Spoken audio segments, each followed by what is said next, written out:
guys, welcome to my channel. I'm gonna get ready and I thought I would talk about my personal tips for being a first time founder. As a first time founder, I made so many mistakes, and if I was to do the Killer Muse all over again, I would do it so differently. But I'm very aware that everyone has to make their own mistakes. It's literally the only way you're gonna learn. I've had people tell me and how to do things and guide me through a different direction, but intuitively I knew I wanted to do things differently, and maybe if I had listened to them it might have worked, but also there would have been a chance I wouldn't have gotten this far. So you always have to listen to your gut, but I'm gonna share some of the simple tips that I have that I think could help you. This isn't me saying this is the right way to do it, this is also could be the wrong way for you. I just wanted to put out that little disclaimer. And also, I'm doing my makeup, but like I'm literally going to be using the same stuff. So please do not watch this if you are wanting some guidance for makeup, because you're probably not going to get that. So I'm going to start with like my first tip, and it would be to understand why you're wanting to do this business. Is it a passion project? Is it like you just want to be rich and make money? All valid reasons to want to start your business, but fully understand why you want to do it. The reason I say that is because there's been so many times that have been really difficult for me, and I really had to dig deep and think about why am I doing this? Like, is this worth it for me? And for me, my personal reasons were that one, I wanted something where I could be like, yeah, I'm successful, I've went and done it. And also I wanted to be in a position where I could have a lot of money. One, because I want to buy my mum a house, because you know my mum's really struggled her whole life, and I've got a sister that is like high on the spectrum with autism. So I want to make sure that she's always got a home, and I can have a big enough home where I can look after her as well when the time comes. So that's where I have to dig deep as well. And obviously I want the financial freedom to be able to travel when I want, which is one of my biggest passions, and to just live life the way I want. I think it just really helps to really understand why you're doing it for those really difficult times. And obviously things are going to change, because for me, I used to be quite materialistic and money driven. I can't lie, I still very much am materialistic and money driven, but the reasons that I am those like money driven is for different reasons. So things do evolve and things do change. So depending on your business, everyone's gonna always ask you, so whether it is that you're gonna go down a phase of needing investment, or whether it is that just you're almost always gonna have some form of a competitor. Even if it's like, you know, for me, just say there wasn't another fashion rental platform out there, which there are, those are my direct competitors. But there's also other competitors like, you know, resale platforms, like where are my customers and what are my customers currently using instead of me, and that's who your competitor's going to be. But you really need to understand where you're going to be different. I don't think it doesn't really matter if the concept is the same, but what else are you going to bring to your business? Is it that you're going to have a better community? Is it that you're going to do, I don't know, like run events of some sort? Is it that you are just, your branding's completely different, or like you are branching out to a different kind of demographic? Like what is it that's really different, or is it that it's you? Because a lot of founders really forget that they're also like the thing that's different, and especially with personal branding becoming really big, it's going to be such a key element of the business that you build. So just really understand what's really different, and from a really early stage try and draw that out. It's going to be really good for PR, it's going to be really good for people using your brand and when you pitch to people, or even if it is for like investment as well. Just really draw out what's going to be so different from you, and how entrepreneurs tend to articulate that is by using the phrase USP. Another thing, and this might be something that people don't agree with, but I kind of wish I had a co-founder. And when I say co-founder, I mean like someone that could help me with the business at the beginning, so it wasn't just me. So right now I'm a solo founder, no one else runs this business. Without me, there would be no business to run. So I kind of wish I had a co-founder to be able to help me through these really difficult times and to also just be there with me. I'm not saying that would have been the right decision, but sometimes I always wonder, I wish I actually explored that option from a really early stage to see if there was like a co-founder, especially for having like a tech platform. It would have been really good if I had someone that was like technically skilled that could just bounce off ideas and they were like the tech side of things. But I would always suggest explore the option of having a co-founder, but also in the same sense, I'm not sure if I would have been like great doing this with someone else, because my vision was so clear for me and I'm not sure if anyone else would have been able to get that. Even though that is the case, I really do think that a co-founder could be really beneficial as a first-time founder anyway. But also there are so many successful solo founders out there. All I would suggest is, can you explore any options, go to networking events, especially at the early stages, and see if there is someone that really could align with the brand and bring some value in terms of skills to your business that you're going to build. Okay, this is probably going to sound like a really simple thing, but I would always say go and research your market. Like, so if you're saying one thing, if you're saying this is what I'm going to do, this is a great idea, you really need to go out and make sure that you have evidence to support that. And it doesn't need to be for necessarily for anyone else, but you need to really go and validate it for yourself as well. So when I say you need to validate your idea, I would suggest like going out and talking to people and not just always doing your market research behind your laptop. I think I was in a really bad place, not mentally or anything like that, but all this happened for me in COVID, so I didn't really get the opportunity to go out and speak to people, and a lot of my research was done behind the laptop. I did go to networking events before COVID happened, and then almost COVID kind of made me a little bit more introverted, and I was almost like, because I didn't really have much confidence in myself as a founder, or like I still struggle to say like an entrepreneur or anything like that, I really didn't want to go out and ask people in case I sounded stupid about my idea. But what I would suggest is like definitely do that, even if it makes you feel uncomfortable. Go out and talk to people about like what you're going to do, the product that you're going to launch, whether it is tech, whether it is consumer, whether it is a business to business kind of idea. Go out and talk to the people that you plan to launch it to, because it's them, then you're getting some really good validation that people want it. You can actually start gathering emails, you can start taking down people's numbers, you can start building a community around it, so that whilst you're building your business, you can start updating these people about your progress and where you're at. And then by the time you launch a product, you will actually have so many people already there, and hopefully you've built a really good community around it, and then already you're in a really great position because there's someone ready to buy your product and you've already validated that. And if you go out and no one really wants to buy it, then maybe you should reconsider what you're building or like designing, whatever it is, because if you can't get someone to use your product, then there might not be a market for it either. But it just means that you've got the opportunity to change and adjust route at a really early stage without spending thousands and thousands or however much money on a product that no one's going to use. Okay, so now you've gotten to a point where you've validated like your product and you know what you're doing, then I would make sure you find the cheapest and most cost effective way to further prove that.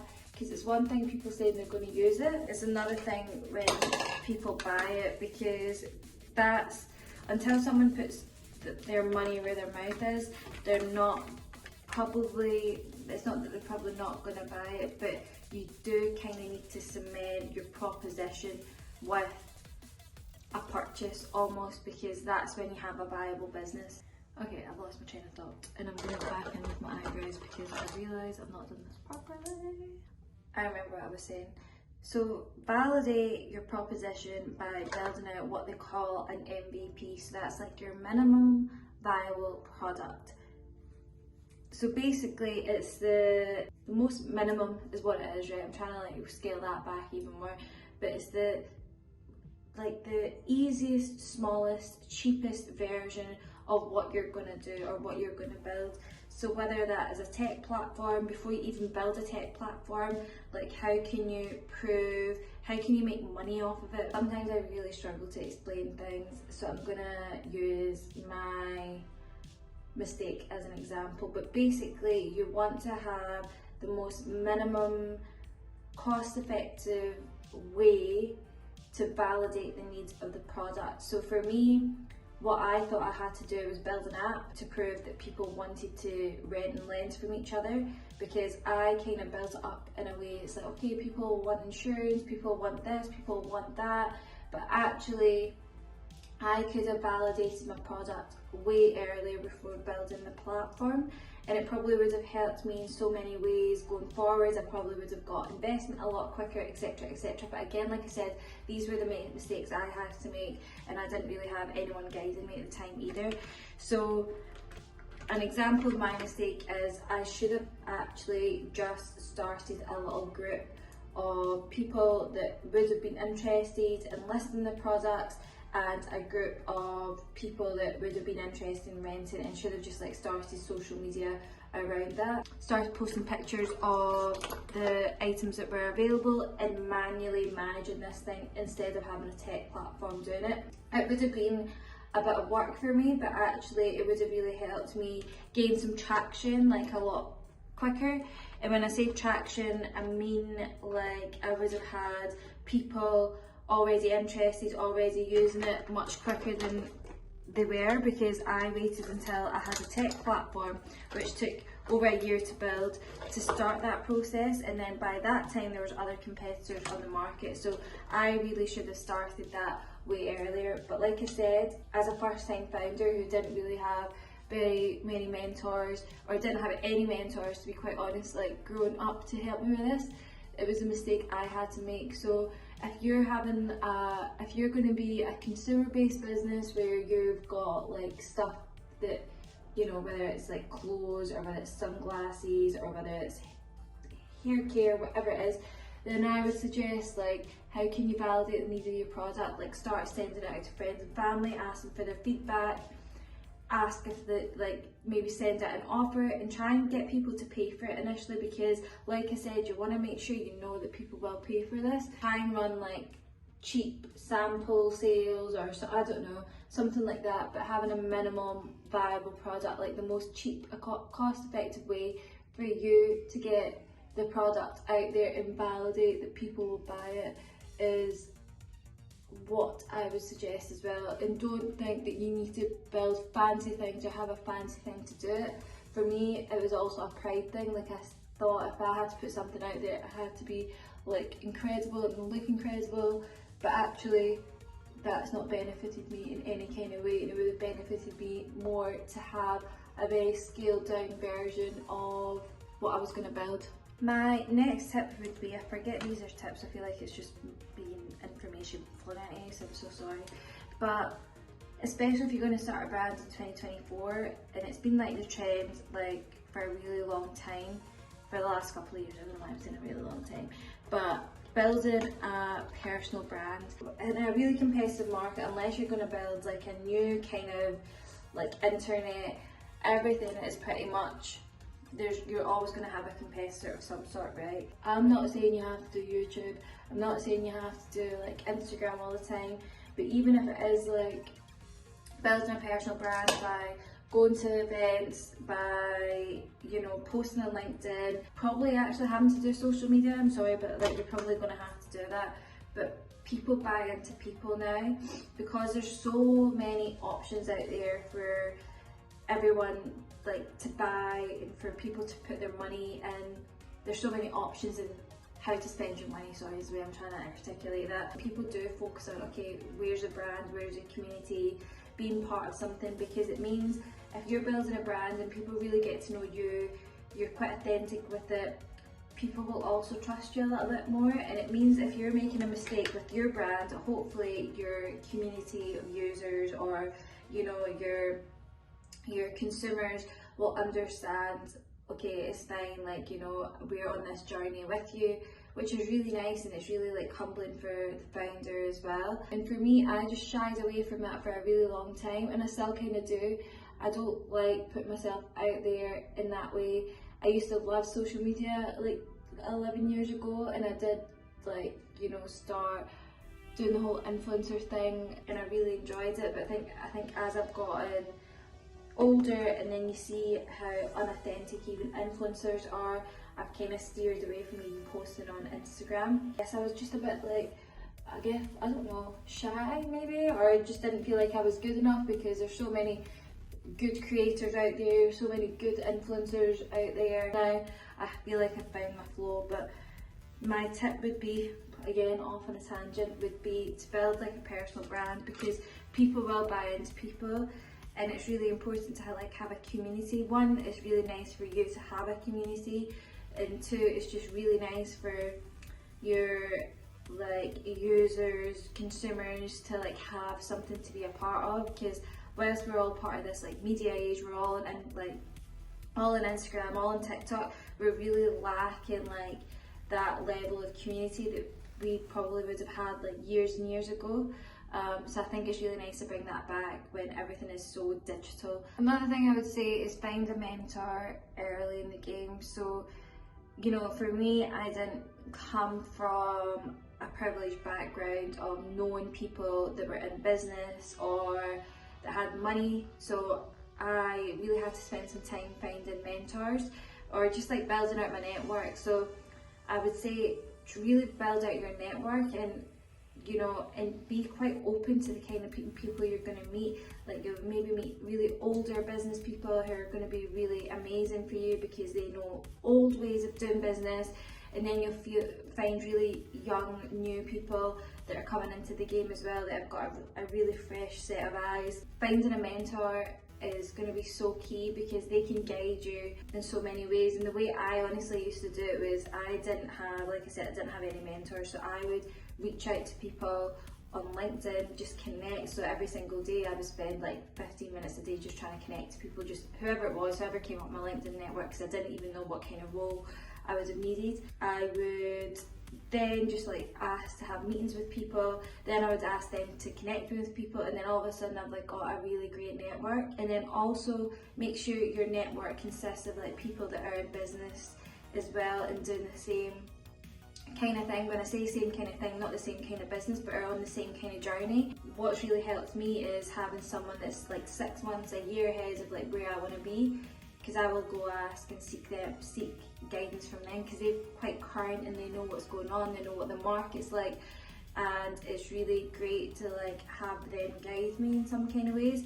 But also equally, I think it's really important to be able to support and guide people that are maybe 6 months, a year, or 3, or someone that you know that you could support in some kind of way as well, because it means that you're keeping yourself active and you're kind of giving back. And I think that's what the startup community should be like. And for me personally, I've had really great relationships with people that have supported me, and honestly people are so open to helping you. So just try and find mentorship, someone that's maybe done something similar to you, or someone that you can resonate with, or someone that has a skill set that you need and don't have, and just ask if they'll be able to like mentor you through the journey and share the journey with them. Don't judge me, because I've got really sore lips and I'm going to use like lip balm on my lips.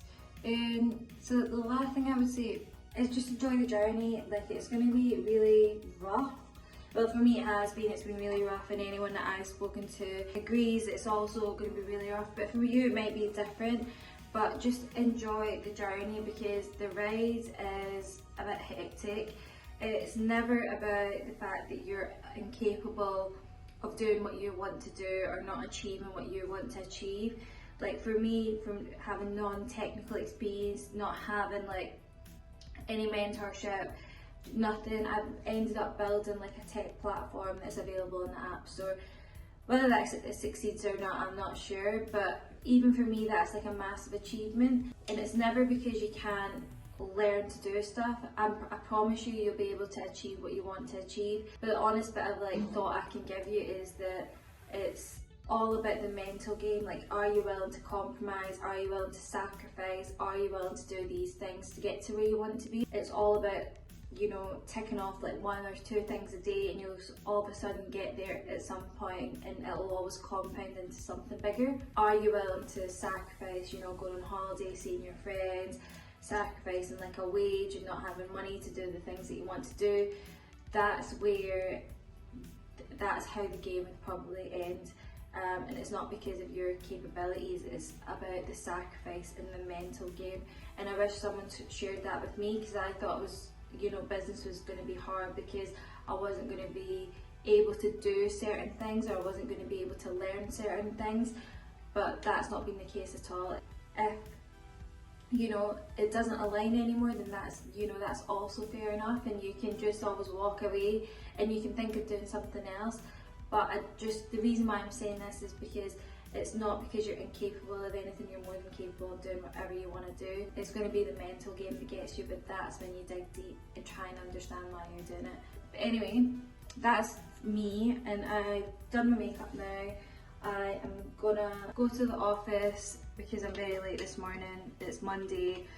I'm normally up at 5, but for the last 6 weeks, I can't lie, I've not been up at 5. I'm probably getting up at like 6:30, 7, and like today, not getting up until 7:30, so I'm a bit late. But luckily, I gave myself time to create content. I hope it's helped you. I hope it's gave you some guidance. It's just an honest journal of my tips as a founder.